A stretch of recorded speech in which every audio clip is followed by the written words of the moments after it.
Hello guys, this is VacantVex. Welcome to the highlight of Prologue 3 for PSO2 NGS.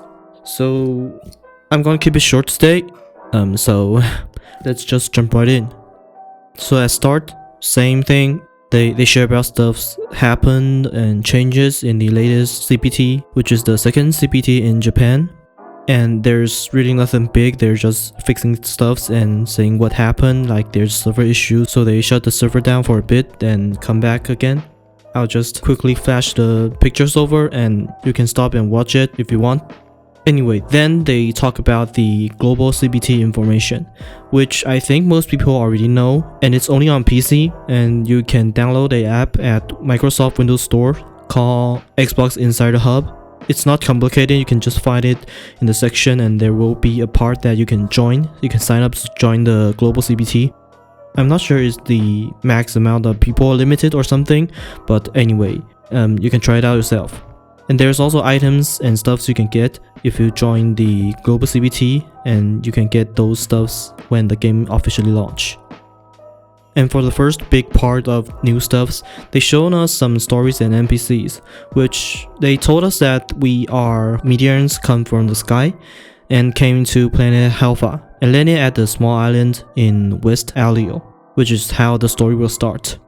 And we will start our game and our everything from a town called Alio Town. And for the NPCs, they showed us some of it. First of all is the first main heroine, which is called Aina. She's an ARCS trainee and she's 15 years old. And there's Manan, which is the second main heroine. And she's also a meteor, which also landed in West Alio 1.5 years before us. Most meteor doesn't have memories, but she has some parts of memories, so that's interesting. I'm looking forward for what that will take us to. And then there's Garo, which is a protector of the West Alio. And he's the top 5 strongest on the planet Alpha, which also happens to be Aina's father. And then there's Dozer, an ARCS instructor. So these people seems to be the 4 main people that we're going to be always around in the stories. And then next they talk about some stuff that will included at launch, which is stuff about the character creation. For example, there's new default cast body added, which is the robot type people, I don't know how to describe him, but the robots. And then they showed us that for the cast bodies, we can turn some ornaments display on and off, which is interesting. That's more customizable stuffs, so it's good. And then they showed us there are finger-only lobby action, which we can combine with old lobby action that doesn't have finger movements and then become a unique movement. And from what they shown us, comparing to the old animation which doesn't have finger movements, yeah, it seems like having finger movements is actually interesting, because they're not just coming out a new action that just add finger movements into the old animation, but they are making the finger movements a thing themselves, so we can combine them ourselves, and that's pretty interesting. And I'm looking forward to see what people can do with those stuffs.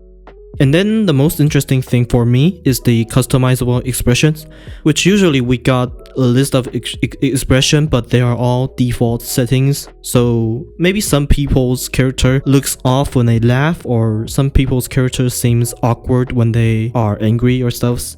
So now we can customize them ourselves, which is a huge thing for me. I don't think I will use it that often, but as an MMORPG, that's a big plus on the roleplay part, so love that. And then the big thing, they announced that PSO2 NGS will launch global and Japan in June 2021. Hooray! That's not too long, that's just 2 months, or maybe 1.5 months. But I guess they will launch at the end of June, I guess. So I'll say that's a 2 month, but still it's not so long. So hooray, congrats. As a huge fan, I'm so pumped right now, you know. Anyway, the next thing is also interesting. They told us that before launch at May, they will also be releasing a new software, which is the PSO2 NGS benchmark software, which is available for Windows 8.1 or Windows 10. And it's called PSO2 NGS Character Creator, which does what the name says. which you can use it as a benchmark, but also you can create a character in it, and you can save it and then import those settings into NGS when NGS launch, which is kind of a playground for players before NGS launch and also work as a benchmark. So that's creative and I like the idea a lot.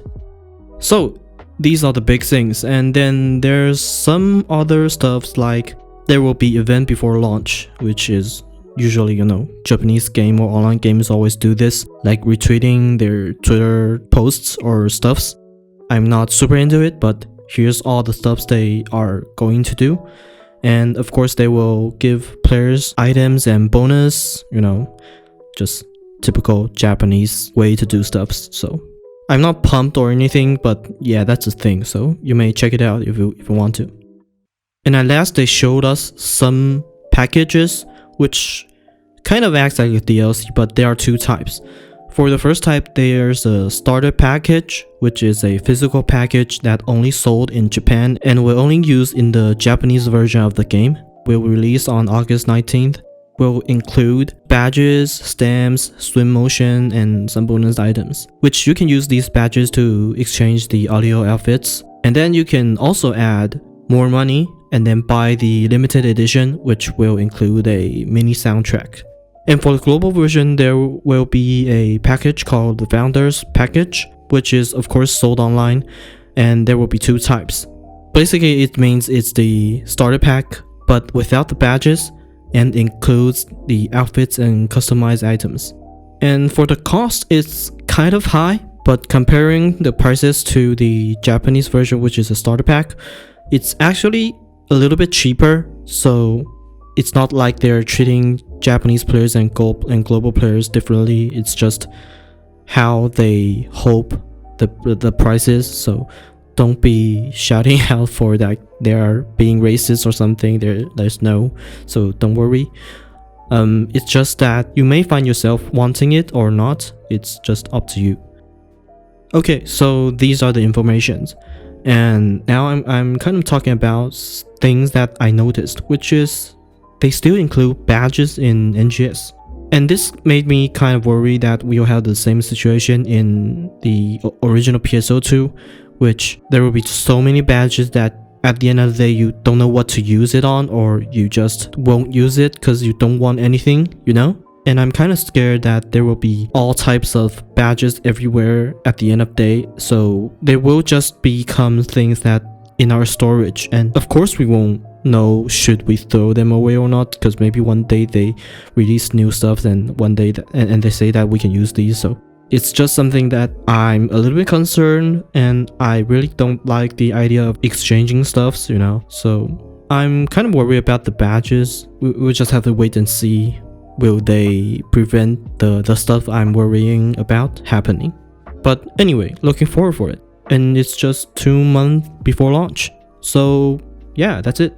That's for today. And I hope you guys have a nice day. And remember, COVID is still a thing and it's not over yet. So stay safe, and I'll see you guys in the next video. Bye.